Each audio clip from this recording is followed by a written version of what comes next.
4ની અંદર છેલ્લે આપણે ચેપ્ટર નંબર 4 ભાગીદારીનું પુનર્ગઠનનો અભ્યાસ કરી ગયા. આજના વિડીયો લેક્ચરની અંદર ચેપ્ટર નંબર 3 અને એ છે પાઘડીનું મૂલ્યાંકન એ શરૂ કરીએ છીએ.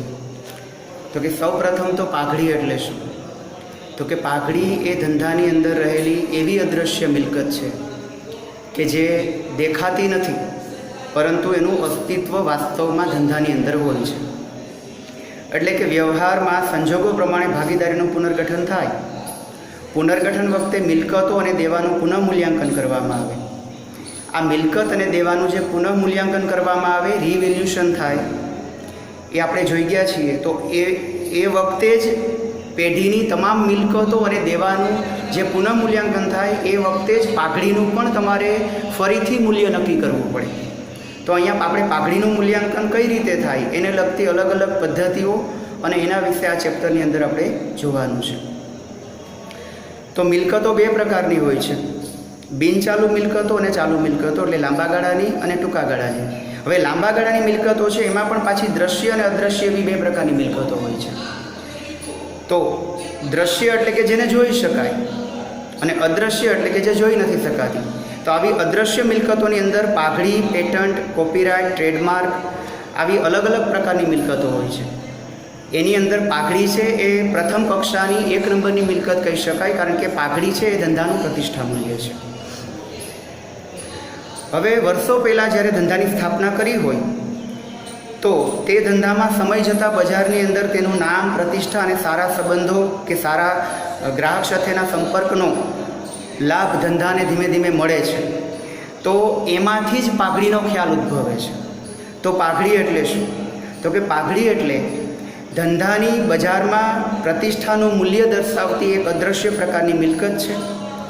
જે પેઢી પોતાની પ્રતિષ્ઠા, ખાસ પ્રકારનો સ્થિર ગ્રાહક વર્ગ અને અન્ય કારણોસર સામાન્ય પેઢીઓ કરતાં, એટલે અન્ય ધંધા કરતાં કે અન્ય એની પોતાની સમકક્ષ જે ધંધો કે જે પેઢી છે એના કરતાં વધારે નફો કરવાની ક્ષમતા ધરાવતી હોય એવી પેઢીની અંદર કે એવા ધંધાની અંદર પાઘડી રહેલી છે એવું કહી શકાય. એટલે કે એવી પેઢી કે એવો ધંધો છે એ પાઘડી ધરાવે છે એવું કહી શકાય. અને પાઘડીના મૂલ્યનો આધાર એ પેઢીનો નફો કરવાની ક્ષમતા ઉપર રહેલો છે. એટલે પેઢી છે એ કેટલી તાકાતથી, કેટલી ક્ષમતાથી વધારે નફો કરી શકે અન્ય પેઢી કરતાં કે અન્ય ધંધા કરતાં, એનું નામ જ પાઘડી છે. ઘણી વખત એવું પણ બને કે અમુક ધંધામાં પાઘડીનું અસ્તિત્વ હોતું જ નથી. પાઘડી છે એ પાકા સરવૈયાની અંદર મિલકત લેણા બાજુ અદૃશ્ય મિલકતના મથાળા હેઠળ આપણે એને બતાવીએ છીએ. હવે ત્યાં આવે પાઘડીના મૂલ્યાંકનને અસર કરતા પરિબળો. તો કે પાઘડીના મૂલ્યનો આધાર ધંધાની નફો કરવાની ક્ષમતા ઉપર રહેલો છે. જે બાબતો, જે વસ્તુઓ કે જે ચીજ વસ્તુઓ કે જે પરિબળો નફાને અસર કરે ને એ જ બધા પરિબળો પાઘડીને પણ અસર કરશે. કારણ કે ઓલ ઓવર છેલ્લે પાઘડી છે એ નફા ઉપર આધાર રાખે છે. એટલે નફો વધે કે ઘટે, નફા ઉપર જે પરિબળો અસર કરે છે એ તમામ પરિબળો એ પાઘડીના મૂલ્યને પણ અસર કરશે. એટલે પાઘડીના મૂલ્યાંકનને ધ્યાનમાં રાખી અને આવા અલગ અલગ પરિબળો પાઘડીનું મૂલ્ય નક્કી કરતી વખતે ધ્યાનમાં રાખવા પડે. એટલે પાઘડીની કિંમતને અસર કરે અથવા તો પાઘડીને અસર કરે. તો પાઘડીના મૂલ્યાંકનને અસર કરતા પરિબળો એમાં પહેલું છે ધંધાનું સ્વરૂપ. તો કે કોઈ પણ જેટલા પણ ધંધાઓ છે એ તમામ ધંધાઓ અલગ અલગ પ્રકારના હોય છે કે અલગ અલગ સ્વરૂપ ધરાવતા હોય છે. એટલે કે જો વપરાશી ચીજવસ્તુઓનો ધંધો હોય તમારો, વપરાશી ચીજવસ્તુઓ એટલે રોજબરોજ જે આપણે ચીજવસ્તુઓ વાપરીએ છીએ એનો ધંધો છે, કે માનો કે ટૂથપેસ્ટ છે, સાબુ છે, શેમ્પૂ છે, આ જેટલી પણ વપરાશી ચીજવસ્તુઓ જે છે જે આપણે રોજબરોજ યુઝ કરીએ છીએ, તો એની અંદર પાઘડી હોય છે પણ એ ઓછી માત્રામાં હોય છે. પરંતુ અમુક વસ્તુઓ એવી છે કે જે બ્રાન્ડ ઉપર વેચાય છે, અથવા તો એ પોતાના નામ ઉપર વેચાય છે, અથવા તો એ કંપનીના લોગો ઉપર વેચાય છે, એવી વધુ મૂલ્યવાળી કે વધુ પ્રતિષ્ઠા મૂલ્ય ધરાવતી એવી વસ્તુઓ છે, તો એની અંદર પાઘડી વધારે હોઈ શકે. અથવા તો અમુક માનો કે ફેશનને લગતા ધંધાઓ છે કે ફેશનને લગતી પ્રોડક્ટો છે, એમાં પાછું પાઘડીનું મૂલ્ય ઓછું હોય, કારણ કે ફેશન બદલાય એમ એનો ટ્રેન્ડ બદલાઈ જાય છે, ગ્રાહકનો ટેસ્ટ બદલાઈ જાય છે. તો ફેશન બદલાય તો તમારો જે પ્રકારની ફેશન ચાલુ હોય એ પ્રકારનો માલ તમે બનાવી દીધો છે અને હવે અચાનક ફેશન કે એનો ટ્રેન્ડ બદલાઈ ગયો છે, તો એવે વખતે એ જે માલ છે એ આઉટ ઓફ ફેશન ગણાય. તો એવા ધંધાઓની અંદર કે જે ફેશનને લગતા કે અન્ય એવા ધંધાઓ છે એની અંદર પાઘડી છે એ પાછી ઓછી આવે છે. તો વધારે કેમાં હોય છે? તો કે જે પ્રાઇસ ટેગવાળી વસ્તુઓ છે, અમુક પ્રિસિયસ જે મૂલ્યવાન વસ્તુઓ કહી શકાય કે જેનું બજારમાં સારું એવું નામ છે, સારી એવી પ્રતિષ્ઠા છે, તો એની અંદર વધારે પાઘડી છે. દાખલા તરીકે તમે રેડ ચીફના કે વુડલેન્ડના શૂઝ ખરીદો તો એ આંખો મીચીને ખરીદવાની વાત આવે. તો એની અંદર એનું મૂલ્ય એ બ્રાન્ડ અથવા તો એ વસ્તુનું મૂલ્ય પહેલેથી વધુ છે અને એની અંદર નફાનું જે ભારણ છે અથવા તો નફો જે છે એ નફાનું માર્જિન છે પહેલેથી વધારે સેટ કરેલું છે કંપનીએ. એવી જ રીતે માનો કે રાડોની ઘડિયાળ તમે ખરીદો અથવા તો ઓડી કાર ખરીદો છો, તો આવા ઘણા બધા ઉદાહરણ કહી શકાય કે જેની અંદર ધંધો છે એણે પહેલેથી જ પોતાનું લેવલ ઊંચું સેટ કરેલું છે. તો એની અંદર નફાનું માર્જિન પહેલેથી વધુ છે. તો જેમ નફો વધારે છે, માર્જિન વધુ છે, એમ પાઘડી વધારે આવશે. એટલે કે ધંધાનો પ્રકાર કેવો છે, ધંધાનું સ્વરૂપ કેવું છે, એ બાબત એ પાઘડીને સીધી અસર કરે છે. બીજું છે ધંધાનું સ્થળ. તો કે ધંધો કયા સ્થળ ઉપર આવેલો છે. ધંધો એ મોકાની જગ્યા ઉપર આવેલો હોય તો ત્યાં પાઘડી વધારે રહેશે, કારણ કે મોકાની જે જગ્યા છે કે મોકાની જે દુકાન છે એ જગ્યા ઉપર તમે જ્યારે તમારી એ ધંધો સ્થાપિત કરો મોકાના સ્થળ ઉપર, મેઇન રોડ ઉપર, તો એવે વખતે એને વેચો ત્યારે પણ એનો સારો એવો રૂપિયો તમને પાછો પરત મળશે કે તમે જે રોકાણ કર્યું છે એ પાછું તમને મળી જશે. પરંતુ માનો કે તમારો ધંધો કે તમારી દુકાન કે તમારી કંપની છે એ ગલી કૂચીમાં છે, અંદર ખાંચાઓમાં આવેલી છે, તો એની કિંમત ઓછી આવશે વેચવા જાઓ ત્યારે પણ અને ઓલ ઓવર પણ, કારણ કે એની અંદર ગ્રાહક વર્ગ છે એ ઓછો છે. એક સિમ્પલ ઉદાહરણ દ્વારા સમજીએ. દાખલા તરીકે આપણે માનો કે વેરાવળથી સાસણ તરફ જઈ રહ્યા છીએ કાર લઈને અને આપણે વચ્ચે તાલાળા આવે છે, તો માનો કે અચાનક તમારે અમુક પ્રકારની વસ્તુઓ ખરીદવી છે, તો એ વસ્તુઓ આપણે ગલી કૂચીની અંદર દુકાન આવેલી છે ત્યાંથી ખરીદવા જઈશું કે મેન મુખ્ય રોડ ઉપર આવેલી દુકાનો છે ત્યાંથી ખરીદશું? તો સીધી વાત છે, કોઈ તર્ક લગાવવાનો સવાલ જ નથી કે આપણે જે મેઇન રોડ ઉપર દુકાન છે ત્યાંથી જ ખરીદશું વસ્તુ, કારણ કે અંદર આપણે જઈને વસ્તુ ખરીદવા નહીં જઈએ. તો કહેવાનો મતલબ ત્યાં એટલો જ કે જે મોકાનું સ્થળ છે, ભીડભાડવાળો વિસ્તાર છે કે મોકાની જગ્યા જે છે એવી જગ્યા ઉપર જે દુકાન આવેલી હોય ત્યાં ગ્રાહક વર્ગ વધારે હોવાનો, અને વધારે ગ્રાહક વર્ગ હોય એટલે સ્થિર ગ્રાહક વર્ગ હોય છે અને એને રોજ નવા ગ્રાહકો અથવા તો સતત ગ્રાહકો મળતા જ રહેવાના છે. એટલે એનો વેપાર કે એનો ધંધો વધારે થવાનો છે ને એ વધારે ધંધો થશે એટલે એની અંદર પાઘડીનું પ્રમાણ વધારે રહેવાનું છે. તો આવી રીતે માનો કે અમદાવાદની અંદર તમે જાઓ તો ત્યાં લાલ દરવાજાની અંદર રતનપોળનું એક કાપડ માર્કેટ છે, એ સારું એવું પ્રતિષ્ઠા પામેલું છે કે મોટાભાગના લોકો ખરીદી કરવા આવે તો ત્યાં રતનપોળની અંદર જ એ કાપડ, ભલે પછી દુકાનોમાં જે રીતે સેટ થયેલું હોય એમ, પણ ત્યાં એ વખણાય છે. એવી રીતે ત્યાં ફનાડી સ્કૂલ છે, ત્યાં સ્કૂલ અને કોલેજના પુસ્તકો મળે છે, તો એનું પણ બજાર ત્યાં સેટ થયેલું છે. તો એવી જગ્યાએ તમારી દુકાન હશે તો ત્યાં તમારો ધંધો વધારે ખીલવાનો છે કે વધારે આગળ વધવાનો છે. એવી રીતે સુરતમાં કાપડનો મોટો ધંધો છે, રિંગ રોડની ત્યાં ચાલે છે. એવી રીતે માનો કે ટેક્સટાઇલ માર્કેટની આજુબાજુ સુરતની અંદર પણ કાપડનો ધંધો સારી રીતે વિકસિત થયેલો છે. તો કહેવાનો મતલબ ત્યાં કે પહેલેથી જે બજાર સેટ થયેલું હોય એમાં જો તમારી દુકાન છે કે એમાં તમારી નાની એમથી જ દુકાન છે પણ એની પાઘડી વધારે હોઈ શકે, કારણ કે ત્યાં ધંધો પહેલેથી સેટ છે અને મોટાભાગના ગ્રાહકો અલગ અલગ જગ્યાએથી ત્યાં જ ખરીદી કરવા માટે આવે છે. તો આ એક મોકાની જગ્યા થઈ કે એક લોકેશન થયું કે તમારો ધંધો છે એ કયા સ્થળ ઉપર લોકેટ થયેલો છે, મતલબ કે સ્થળ કઈ જગ્યા ઉપર છે. જો એ સારી જગ્યા અને મોકાની જગ્યા હશે તો ત્યાં પાઘડી વધારે રહેવાની. મોકાની જગ્યા નહીં હોય તો પણ તમે ગમે તેટલું આલિશાન બિલ્ડિંગ બનાવો, પરંતુ જો મોકાની જગ્યા નહીં હોય કે સારું લોકેશન નહીં હોય તો ત્યાં પાઘડી ઓછી રહેવાની છે. એવી રીતે ત્રીજો મુદ્દો છે એ છે ધંધાના વર્ષ કે ધંધાની મુદત. જેમ ધંધો જૂનો થાય એમ પાઘડી છે એ વધુ ને વધુ મજબૂત બને અથવા તો પાઘડી છે એનું મૂલ્ય ઊંચું આવે.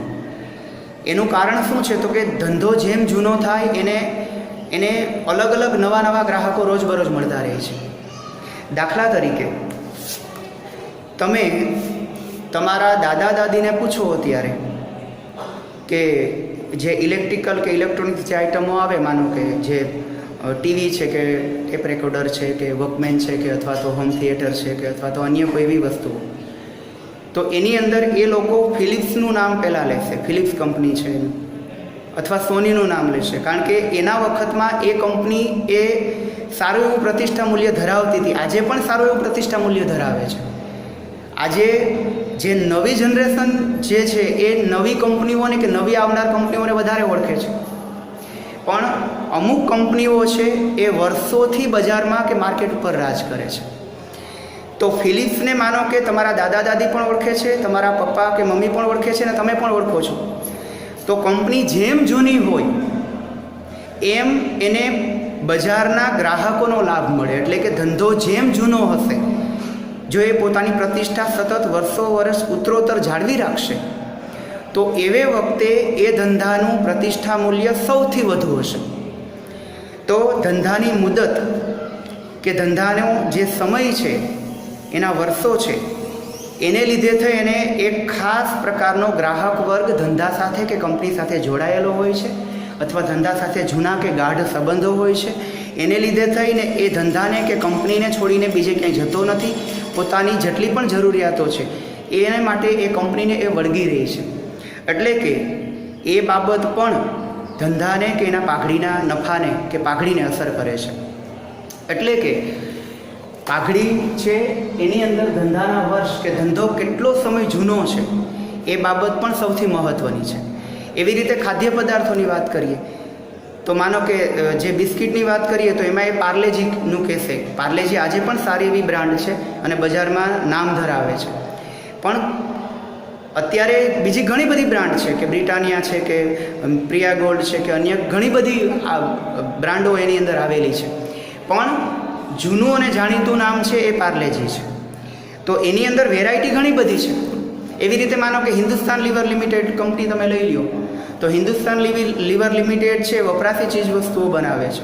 તો વપરાશી ચીજ વસ્તુઓની અંદર માનો કે એણે દરેક પ્રકારના ગ્રાહક વર્ગને પોતાની સાથે એણે પકડી રાખેલો છે. દાખલા તરીકે એ કંપની છે એ 5 રૂપિયાથી લઈ અને 50 રૂપિયા સુધીનો સાબુ બનાવે છે માર્કેટની અંદર, નાવાનો સાબુ. તો સામાન્ય ગરીબ વ્યક્તિ છે 5 રૂપિયાનો કે 10 રૂપિયાનો સાબુ પણ ખરીદશે, અને જે અમીર વ્યક્તિ છે 50 રૂપિયાનો કે એનાથી ઉપરની રેન્જનો પણ સાબુ ખરીદશે. તો કે કંપની છે એ કઈ વ્યૂહરચનાને ધ્યાનમાં રાખીને આગળ વધે છે એ બાબત પણ સૌથી મહત્ત્વની છે. વપરાશી ચીજ વસ્તુઓની અંદર હિન્દુસ્તાન લીવર લિમિટેડની જેટલી વસ્તુઓ માર્કેટમાં છે એની સામે બાકીની કંપનીઓ 50%માં હિન્દુસ્તાન લીવર લિમિટેડની વસ્તુઓ મળે છે અને બાકીના 50%માં બીજી કંપનીઓ રમે છે. એટલે કે પોતે એક આખી પેદાશ શ્રેણી ઊભી કરેલી છે. તો એ પેદાશ શ્રેણીના લીધે એ બજાર ઉપર રાજ કરવા માટે સક્ષમ છે. એટલે વ્યૂહરચના પણ મહત્ત્વનો ભાગ ભજવે છે. એવી જ રીતે એ પોતાનો સમયગાળો અને વ્યૂહરચના બંનેને ધ્યાનમાં રાખીને કંપની આગળ વધે છે. એવી રીતે ચોથું છે બજારની સ્થિતિ અથવા તો હરીફાઈનું પ્રમાણ. ધંધાની અંદર હરીફાઈ કેવી છે એ મુદ્દો પણ સૌથી અગત્યનો અથવા તો પાઘડીના મૂલ્યાંકન વખતે મહત્ત્વની બાબત કહી શકાય. કારણ કે જેમ હરીફાઈ ઓછી હશે એમ ઇજારાશાહી વધુ હશે. સૌ પ્રથમ તો ઇજારો એટલે શું? તો કે ખરીદનાર ઘણા બધા છે પરંતુ વેચનાર વ્યક્તિ એક જ છે. ઇકોનોમિક્સમાં તમે ભણી જાઓ છો કે ભણી ગયા છો કે ભણો છો કદાચ અત્યારે, અથવા તો 11માં ભણી ગયા ઇજારાશાહી કે ઇજારો શું છે. ખરીદનાર અનેક છે અને વેચનાર એક જ વ્યક્તિ છે. તો એ વેચનાર વ્યક્તિ જે છે એ એક જ વ્યક્તિ પોતે પોતાની વસ્તુની પ્રોડક્ટની કિંમત સેટ કરશે. માનો કે અહીંયા વ્યક્તિ એક જ છે પણ એની સામે ખરીદનાર ઘણા બધા છે એક સાથે, A B C D E F M X Y Z સુધી છે. વેચનાર વ્યક્તિ એક છે ને ખરીદનાર ઘણા બધા છે. એટલે કે વસ્તુઓ એક જ જગ્યાએ સ્થિર થઈ, એક જ જગ્યાએ એક જ દુકાને કે એક કંપનીમાં છે, પરંતુ ઘણા બધા ગ્રાહકો એની માંગ કરે છે, એટલે માંગ વધુ છે. તો એવે વખતે શું કરશે વેચનાર વ્યક્તિ, જે કંપની હશે અથવા તો દુકાનદાર હશે, તો કે વસ્તુનું મૂલ્ય વધારી દેશે. તો એને ઇજારાશાહી કહેવાય કે ઇજારો કહેવાય.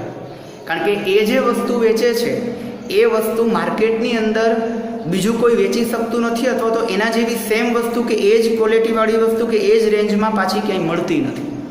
એટલે ફરજિયાત એક જ કંપનીની વસ્તુ દરેક ગ્રાહકોએ વાપરવી પડે અથવા તો ફરજિયાત એક જ જગ્યાએથી ખરીદવી પડે, એ પણ સામેવાળાએ જે કિંમત સેટ કરી છે એ કિંમતે. અત્યારે સિમ્પલ બાબતો સમજીએ તો બજારમાં આમ જોવા જઈએ તો કોઈ પણ વસ્તુમાં ઇજારાશાહી નથી, પણ પેટ્રોલ ડીઝલ જે છે જે વૈશ્વિક લેવલે છે ત્યાં ઇજારાશાહી છે કે જે દેશોની પાસે આરબ અમીરાત જે દેશો છે એની પાસે તેલના કૂવાઓ છે, બીજા દેશોમાં પણ તેલના કૂવાઓ છે.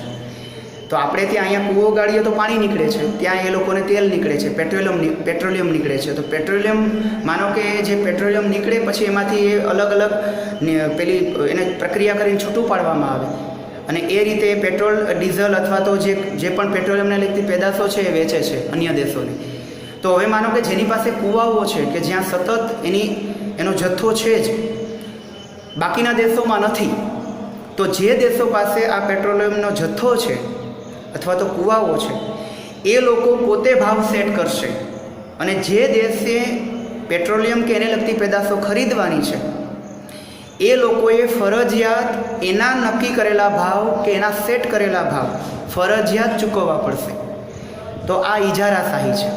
તો આવો ધંધો જો કોઈ હોય કે જેની અંદર પહેલેથી ઇજારો છે કે એના સિવાય કોઈ પણ વ્યક્તિ બીજે ક્યાંય ખરીદવા માટે વસ્તુ કે ચીજ વસ્તુ કે સેવા જવાની જ નથી કે સેવા ખરીદવા માટે, તો એવે વખતે એ ઇજારાશાહીવાળો ધંધો છે એમાં પાઘડીનું મૂલ્ય સૌથી વધુ છે.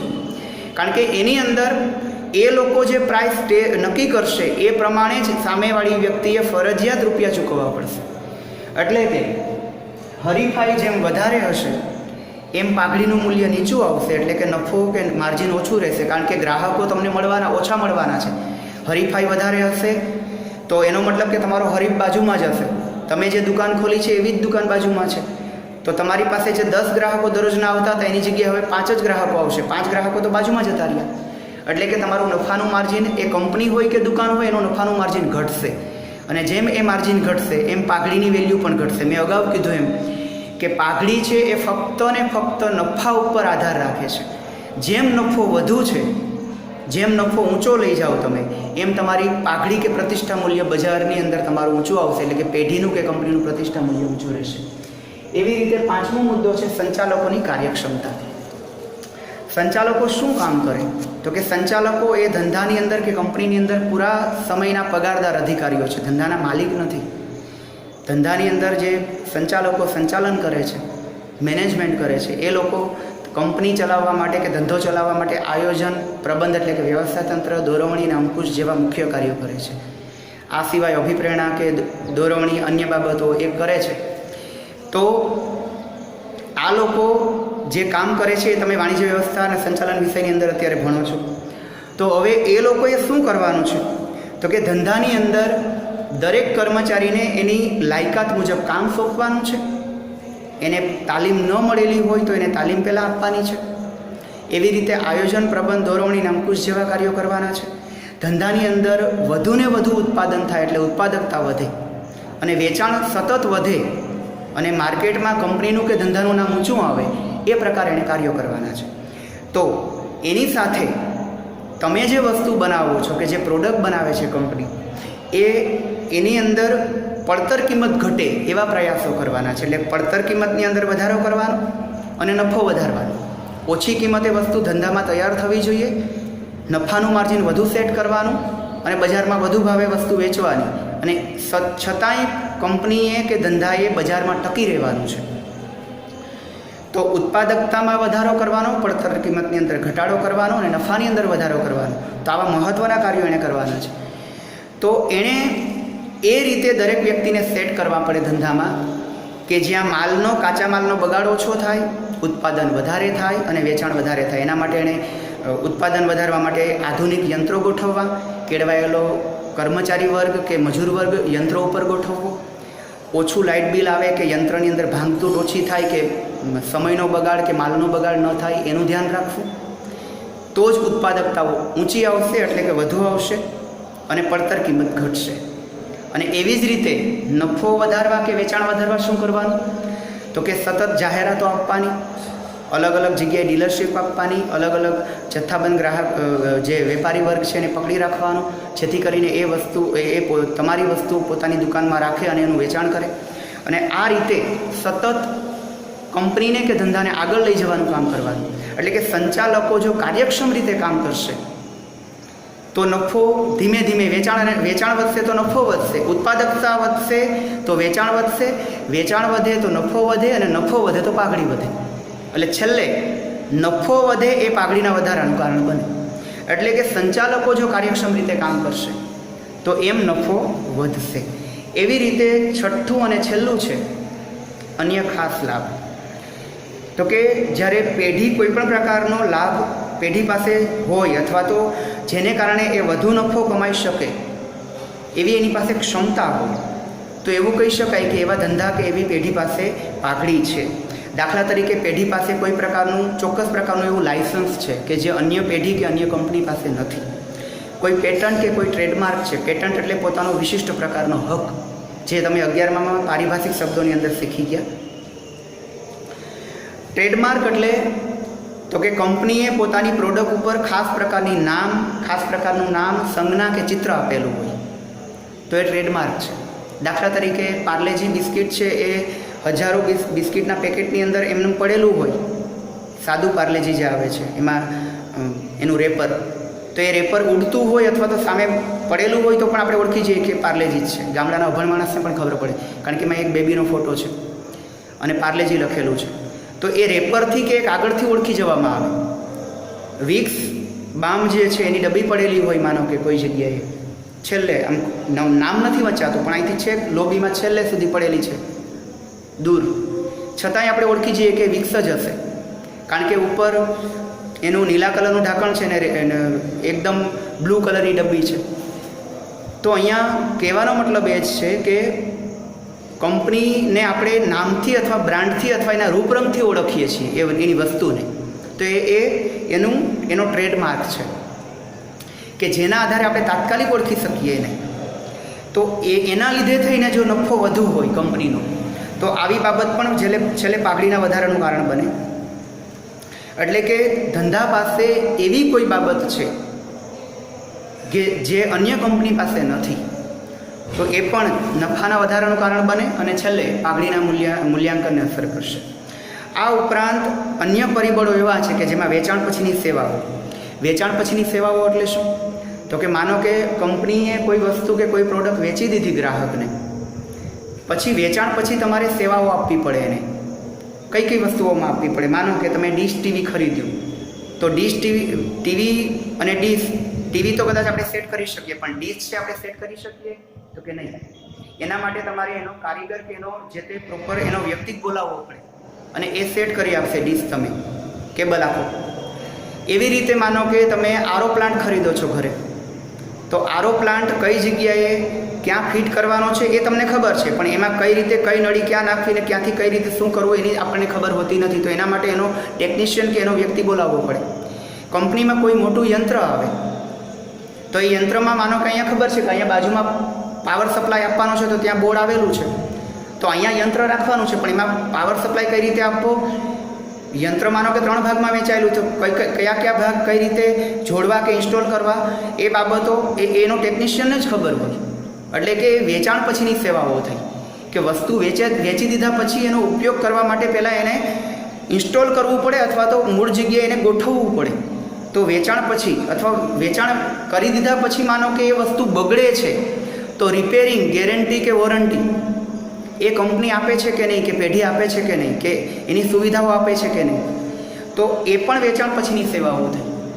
તો આવી સેવાઓ જે કંપની પ્રોવાઈડ કરતી હશે એનું પ્રતિષ્ઠા મૂલ્ય ઊંચું રહેવાનું છે. માનો કે તમે કોઈ વસ્તુ ખરીદીને લઈ આવો ઘરે અને માનો કે એ વસ્તુ બગડે પછી એનું કોઈ રિપેરિંગ માટે એની કોઈ ઓફિસ નથી કે એની કોઈ દુકાન નથી કે એનો કોઈ કારીગર જ નથી, તો એવી વસ્તુઓ માટે તમે આગળ નહીં વધો અથવા તો બીજા 5 વ્યક્તિએ પણ એ વસ્તુ ખરીદવાની ના પાડશો, તો એનો મતલબ કે એ જે કંપની વેચાણ પછી પોતાની વસ્તુ વેચ્યા પછી ગ્રાહક સામે જોતી જ નથી, એવી કંપનીઓને કે એવી પ્રોડક્ટને કોઈ પસંદ નથી કરતું. અત્યારે આપણે કોઈ પણ પ્રોડક્ટ ઉઠાવીએ તો એની અંદર એનો કન્ઝ્યુમર માટેનો નંબર હેલ્પલાઇન નંબર આપેલો હોય છે દરેક પ્રોડક્ટની અંદર, દરેક એના રેપરની અંદર એ છાપેલો જ હોય છે. એટલે વેચાણ પછીની સેવાઓ જો તમે આપશો આ બજારમાં અત્યારે, તો જ કોઈ પણ કંપની કે કોઈ પણ પેઢી ટકી શકશે. એવી રીતે પેઢીની ભૂતકાળની સિદ્ધિઓ, પેઢીએ ભૂતકાળમાં કોઈ એવોર્ડ જીતેલો છે અથવા તો અન્ય કંપનીઓ કરતાં વધારે સારી પ્રોડક્ટ બનાવીને પોતે નંબર 1 તરીકે આવેલી છે, કે ભૂતકાળમાં એણે કંઈ પણ સિદ્ધિઓ મેળવેલી છે તાજેતરના વર્ષોમાં, તો એ પણ એનું પ્રતિષ્ઠા મૂલ્યમાં વધારો કરે છે. વેચાણ પછીની સેવાઓ પણ પ્રતિષ્ઠા મૂલ્યમાં વધારો કરે, એની સિદ્ધિઓ પણ પ્રતિષ્ઠા મૂલ્યમાં વધારો કરશે. અને એવી જ રીતે સારા મજૂર સંબંધો અથવા કર્મચારી સાથે સારા સંબંધ. કર્મચારી સાથે સારા સંબંધ તમે જેમ રાખશો એમ કર્મચારી વધારે ઉત્સાહથી વધારે સારું કાર્ય કરશે. તમે એને ફોર્સ કરશો કે દબાણમાં સતત એને ટેન્શનમાં રાખીને કાર્ય કરાવશો તો એ કાર્ય બગડશે. એટલે કે સારા મજૂર સંબંધો કે સારા કર્મચારી સંબંધો એ પણ એક સારી બાબત, એક પાઘડીને લગતું, એક પાઘડીના મૂલ્યાંકન માટેનું એક સારું એક પરિબળ કહી શકાય કે તમારા સંબંધો સારા હશે તમારા સ્ટાફ સાથે અથવા તો તમારા મેમ્બર્સ સાથે.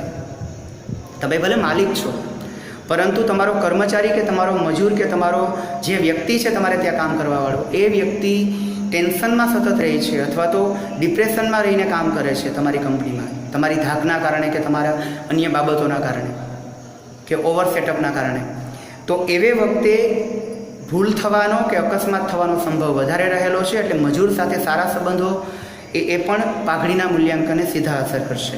તો આમ ઉપર જેટલી પણ બાબતોની આપણે ચર્ચા કરી ગયા એવી તમામ બાબતો છે એ નફાને અસર કરે અને છેલ્લે એ પાઘડીના મૂલ્યાંકનને અસર કરશે. હવે આવે છે પાઘડીના મૂલ્યાંકનની જરૂરિયાત. સામાન્ય રીતે પાઘડીના મૂલ્યાંકનની જરૂરિયાત ધંધાના વેચાણ વખતે ઉદ્ભવે. કંપની સ્વરૂપમાં સંયોજન કે સમાવેશ થાય ત્યારે પાઘડીના મૂલ્યાંકનની જરૂરિયાત ઉદ્ભવે. પણ જ્યારે ભાગીદારીના કિસ્સામાં નીચેના સંજોગોમાં પાઘડીનું મૂલ્યાંકન તમારે ફરજિયાત કરવું પડે તો એવા 1 થી 6 પોઈન્ટ તમને અહીંયા આપેલા છે. પાઘડી છે એનું મૂલ્યાંકન, માનો કે ધંધો નાનો હોય અને કંપની સ્વરૂપમાં વિકસિત થાય કે અન્ય જગ્યાએ જાય તો એનું મૂલ્યાંકન તમારે કરવું જ પડે. પણ અત્યારે આપણે જે ભણવાના છે એ પ્રમાણે નીચેના સંજોગોમાં આપણે પાઘડીનું મૂલ્યાંકન કરશું.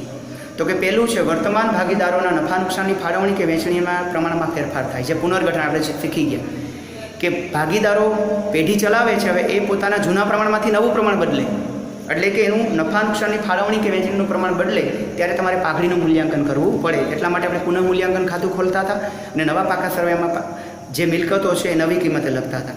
પછી નવો ભાગીદાર પેઢીમાં પ્રવેશ કરે, જે ચેપ્ટર આખે આખું આપણે જોવાનું છે.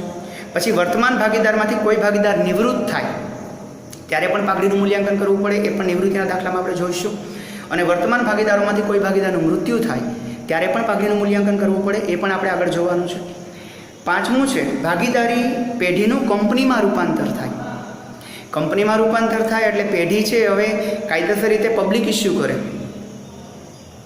શેર બહાર પાડે અને પોતે કંપની સ્વરૂપ તરફ આગળ વધે, એટલે કંપનીમાં કન્વર્ટ થઈ જાય ત્યારે પણ પોતાની તમામ મિલકતો અને એને દેવાનું, એને પુનઃ મૂલ્યાંકન કરવું પડશે. અને ભાગીદારી પેઢીનું સંયોજન થાય. સંયોજન થાય એટલે તો કે નાની 2 પેઢીઓ છે કે 2 કે 3 પેઢીઓ છે, એ પેઢીઓ સંયુક્ત રીતે ભેગી થઈને કામ કરે. એટલે કે 2 કે 2 કરતાં વધારે પેઢીઓ ભેગી થઈ અને એક પેઢીની રચના કરશે, મોટી એક પેઢી બનાવશે. એટલે પેઢીનું સંયોજન થાય, જોડાય છે, ત્યારે પણ તમારે પાઘડીનું મૂલ્યાંકન કરવું પડશે. એટલે આ રીતના સંજોગોમાં પાઘડીના મૂલ્યાંકનની જરૂરિયાત ઉદ્ભવશે. હવે આવતા લેક્ચરની અંદર આપણે પાઘડીના મૂલ્યાંકનની પદ્ધતિઓ જોવાની છે. તો થિયરીના ટોપિકની અંદર આપણે હોમવર્ક કંઈ હોતું નથી, પરંતુ જે જૂની બાબતો છે એને સતત રિવાઇઝ કરવી અને એને લગતા જે દાખલાઓ છે એ સતત ગણતા રહેવું.